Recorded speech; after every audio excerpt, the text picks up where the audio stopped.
False claims of a Republican war on women may have fooled some people back in 2012, but they're backfiring big time in 2014 with the midterms just 2 weeks away. Now even liberals like Daily Beast founder Tina Brown are finally admitting the truth that it's actually President Obama, his policies, not the GOP, that are wrong for women. Watch this. The fact is that Obama's down with everybody, let's face it, for similar reasons. And I think that particularly for women, I don't think he makes them feel safe. You know, I think they're feeling unsafe. They feel unsafe economically. They're feeling unsafe with regard to ISIS. They're feeling unsafe about Ebola. What they feel unsafe about is the government response to different crises. And I think that they're beginning to feel a bit that Obama's like that guy in the corner office who's, who's too cool for school, calls a meeting, says this has to change, doesn't put anything in place to make sure it does change. Then it goes wrong, and he's blaming everybody. Here with reaction, former Alaska Governor Sarah Palin.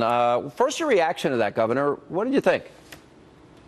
Oh, ironic, because that little lady, Tina Brown, she is such a big part of the problem. She, with her and her ilk, being so uber uppity and so cocksure of their untouchable elitism, they who support liberal men who have kept women, unfortunately, kind of embracing this lie that they should be dependent upon government. So Tina Brown, chick, you're a day late and a dollar short. They've been beating the crap out of strong, common sense, smart, conservative women for years, she and her ilk. So, well, again, day late and a dollar short, Tina. You know, it's very interesting here. The left claims they have a monopoly of compassion for minorities, for women, for Hispanics, et cetera. They make a big deal about Mitt Romney having women's resumes in binders, but yet look at the silence. You hear very little from the left about radical Islam and ISIS and the treatment of women under Sharia. Why do you think that is? I have a hard time understanding that.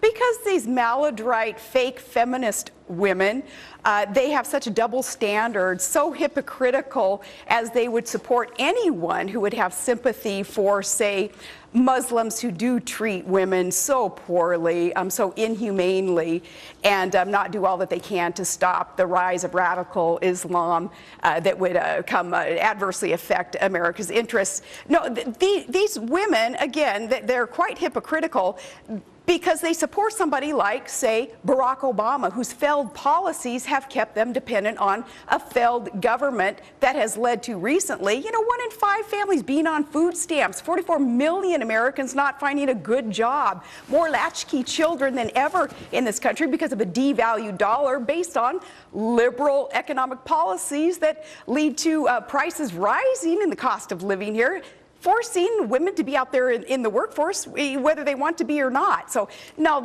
these women, their sympathies are lying in the wrong party. Governor, 2 weeks from tonight, the midterm elections. We've heard from the great one, Mark Levin, and we've heard from Mark Stein and Ann Coulter. Where do you stand on this election? Because I suspect that there are Senate candidates that I don't find conservative enough for me.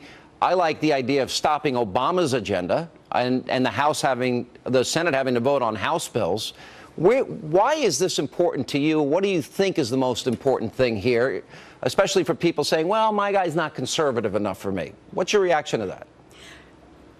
A vote for any liberal running for Senate, especially, is a vote for Obama and his failed policies and this runaway debt, runaway spending, the disrespect that we are feeling all over the globe when we used to feel this void of leadership with American exceptionalism. Well, that's all gone under Obama. So anybody who would vote for a Democrat Senate candidate is going to be voting for continuation of this failed status quo of Barack Obama's.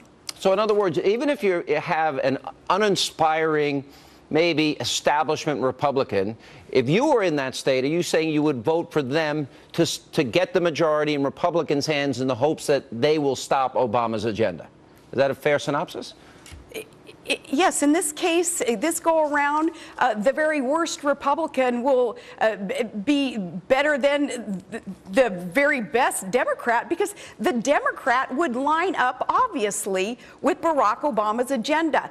at the end of the day, those Democrats in the Senate, they all go home, and their daddy is Barack Obama, and their uncle, I guess, is Harry Reid, because they fall under the fold of those two ultra-liberal radicals, Obama and Reid. So, yes, we don't need any more Democrats in that, lining up on that side of the ledger under Barack Obama and Harry Reid. A vote for a liberal Senate candidate is a vote for Harry Reid and Barack Obama. It's amazing these Democrats have voted with Obama 96, 7, 99% of the time, are doing everything they can do to distance themselves from them. To watch that dance is pretty funny to me. It's cracking me up here in Alaska, Mark Begich. I mean, Mark, so phony baloney, full of his, oh, I stood up to Barack Obama. No, he voted with Obama 97% of the time.